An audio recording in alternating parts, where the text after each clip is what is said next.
Welcome to the Deep Dive. Today we're diving headfirst into the absolutely dazzling, often dramatic, and surprisingly resilient life of Elizabeth Taylor. Just the name, right? Instantly you think of those violet eyes, the glamour. Totally. Unparalleled glamour. And a life lived completely under the microscope. Her mystique, it just endures, doesn't it? Decades after her peak. It really does. She constantly captivated us. That beauty, yes, but also this powerful determination and an amazing grace through it all. Every single move seemed to grab headlines. I mean, pushing Hollywood's newest faces off magazine covers long after her own film career had slowed down. Yeah. So the big question we're digging into today is this. How did someone so grand and public, defined by that external life, become such a resilient private survivor deep down?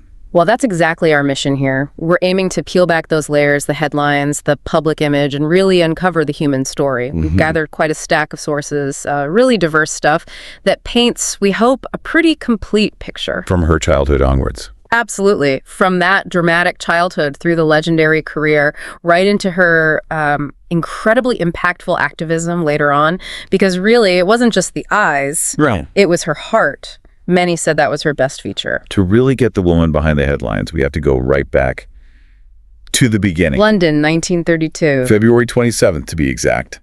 And get this, her famous violet eyes. Apparently, they didn't open for the first 10 days. A bit dramatic from the start. Wow, really? I didn't know that. Her parents, they were Americans, right? Midwesterners living in London. That's right. Frances Taylor, her dad, had an art gallery. Her mother, Sarah Southern, was an ex-stage actress. And wasn't she described as being sort of addicted to the adrenaline rush of drama? That's the quote, yeah. Yeah. And she apparently saw Hollywood as the way for Elizabeth to, fit in, to assimilate back into American life when they eventually returned. But initially, that English childhood sounds quite nice, almost idyllic. Yeah, carefree, you could say. Country homes, chickens, ponies. She had a deep love for animals, didn't she? That seems like a constant thread. Oh, totally. Stayed with her forever. And that strong will was there early, too.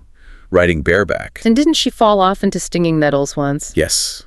Painful fall, but she got right back on. Like you said, a constant thread. That resilience. It really feels like a snapshot of her, doesn't it? Though her mother, Sarah, she had different plans at first, right? More refined. Definitely. Deportment classes, dance classes. The idea was Elizabeth would marry someone titled, very conscious of class, her mother. Right, especially coming from the Midwest to London society. But then, 1939, everything changed. Air raid sirens, war looming. So they had to leave England. Yeah, tearful goodbyes, back to America. And Sarah, her mother, just immediately pivoted, no more titled husband. The new plan was Hollywood. Exactly, a successful film career. And fascinatingly, Elizabeth just went along with it. The sources say she always obeyed her mother in pursuing it, just declared, I will be an actress. Like it was fated. So they arrive in the U.S., must have been quite a shock after wartime Britain. Totally. 7-year-old Elizabeth, dazzled by sunny Beverly Hills. Stark contrast. Her father set up another gallery. Yep, another successful one. And her mother, Sarah, started networking instantly. Gossip queen Hedda Hopper. Hedda Hopper, a powerful figure. And Chevy Cowan, the Universal Pictures chairman, he noticed Elizabeth, that unusual beauty. The eyes, of course. Yeah. But also the double eyelashes. Right, that genetic mutation. Yeah. Set her apart from, say, Shirley Temple. She didn't look like the typical child star. It screamed star potential, even then. And they jumped right in. Universal gave her a contract at 9 years old, $100 a week. Wow. What was the first film? A small part in a comedy. There's one born every minute in 42. But here's the first hurdle. Universal dropped her fast. Okay. Said she had limited potential. No. And incredibly, that her eyes too old. Can you imagine hearing that at 9? That's brutal. And just plain wrong, obviously. So what happened? Well, luck turned quickly. Just weeks later, her father met Sam Marks, a producer at MGM. MGM, the biggest studio. Exactly. Yeah. They needed a girl for Lassie Come Home. Elizabeth got the part. The one she joked Lassie was better in. That's the one. And she became really close friends with Roddy McDowall on that set.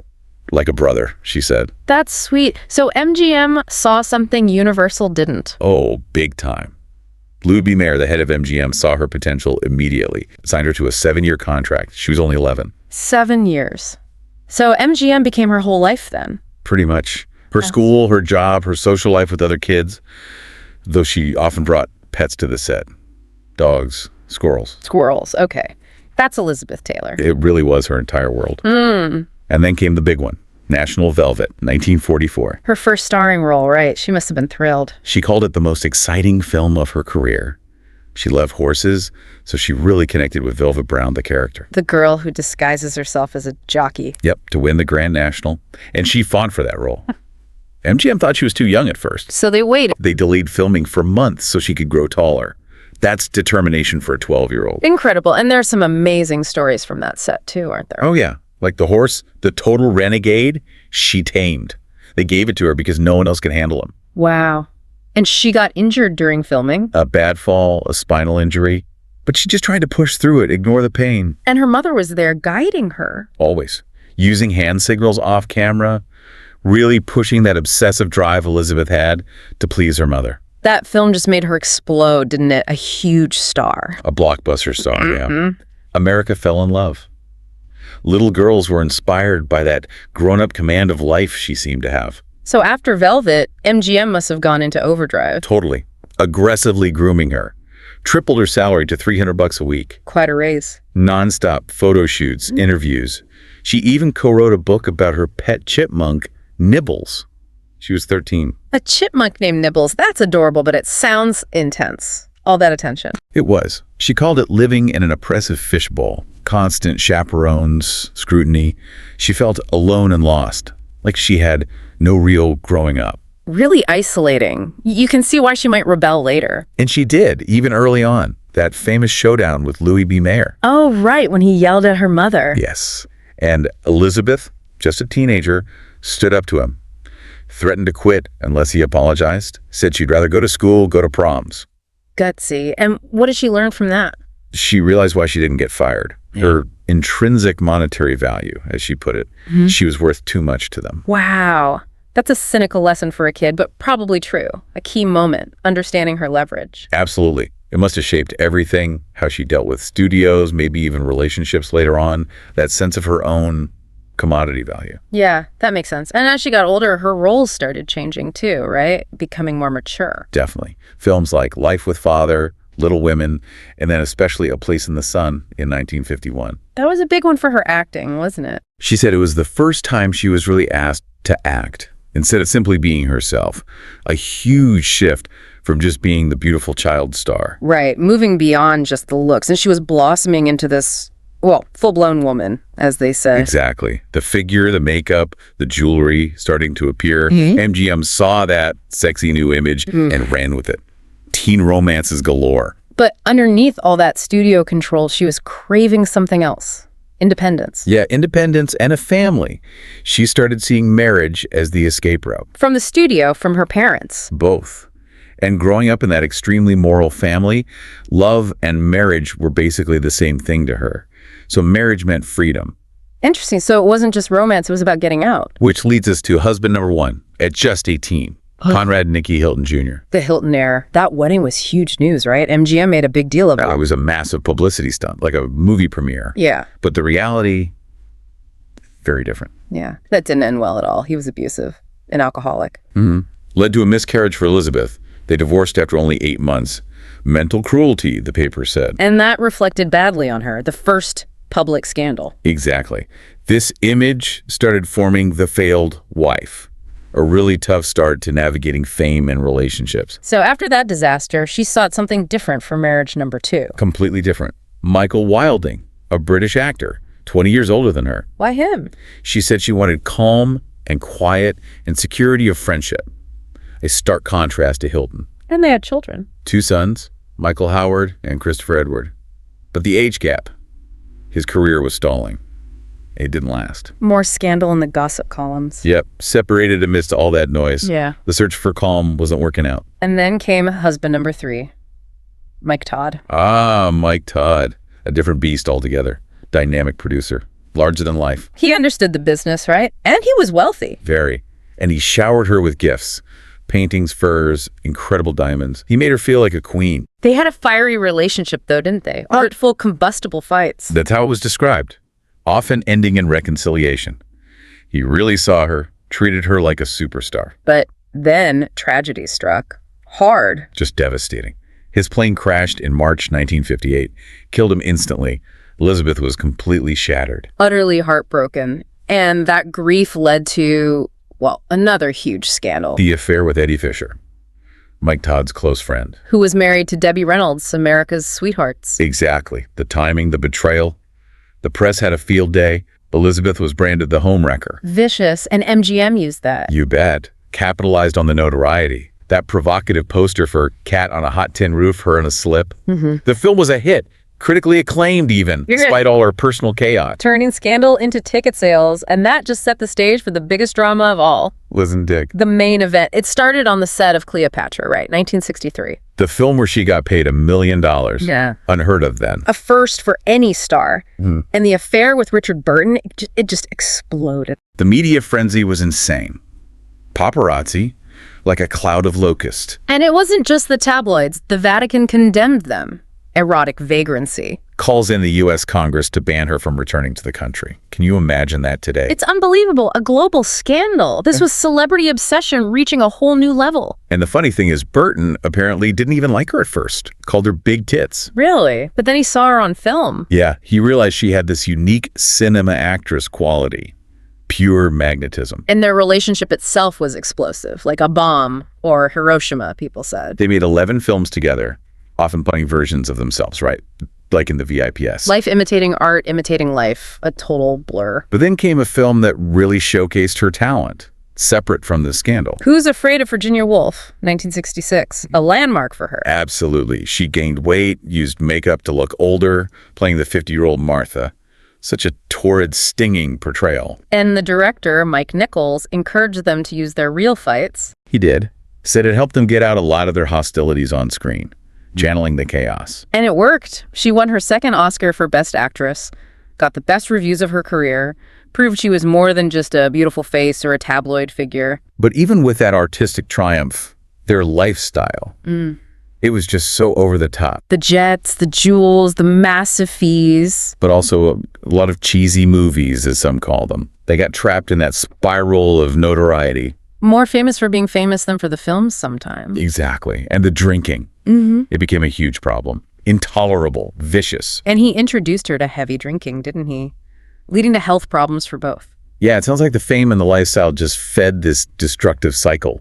A gilded cage. A really vicious cycle, which led inevitably to the first divorce in 1974. Followed by that bizarre, quick reconciliation and second marriage in Botswana in 1975. Which lasted, less than a year? Less than a year, just incredible drama. And she said something really poignant later, didn't she? About men after Richard. Oh, that quote is heartbreaking. After Richard, the men in my life were just there to hold the coat. All the men after Richard were really just company. Hits hard, doesn't it? Suggests he left this massive void. You really see that during her marriage to Senator John Warner, she seemed quite lost then. Reports said she became depressed, gained weight, struggled with prescription drugs and alcohol, found the politician's life boring and lonely. It seems like that search for connection, maybe stability, was just never quite fulfilled after Burton. That quote really underscores the depth of that connection, despite all the chaos. But her later life took a really significant turn, didn't it? A pivot towards something else. A huge turning point. Her children staged an intervention. And she went to the Betty Ford Clinic, December 1983. Making her the first major celebrity to publicly admit herself for addiction treatment. That took incredible courage. Absolutely. And she didn't hide it. Shared a room, did chores, used the time to really look at her life. It set a precedent. And that vulnerability, that willingness to face things publicly continued. Burton's death in 1984 must have hit her incredibly hard. Immensely. Especially since he'd apparently told people he still loved her not long before he died. So much unresolved there. And then another devastating loss really spurred her into action. Rock Hudson, her dear friend, dying from AIDS. That lit a fire under her. She was furious at the ignorance, the fear surrounding AIDS back then. Like those stories of society, women afraid to walk dogs near hospices. Exactly. That kind of prejudice just enraged her, and she turned that anger into action, compassionate action. That story about her visiting the AIDS hospice in Rome. Oh, it's so moving. A patient asked for someone just to put their arms around them. And she kissed every single patient there, tears in her eyes. In a time of such fear, it was powerful. Just raw humanity.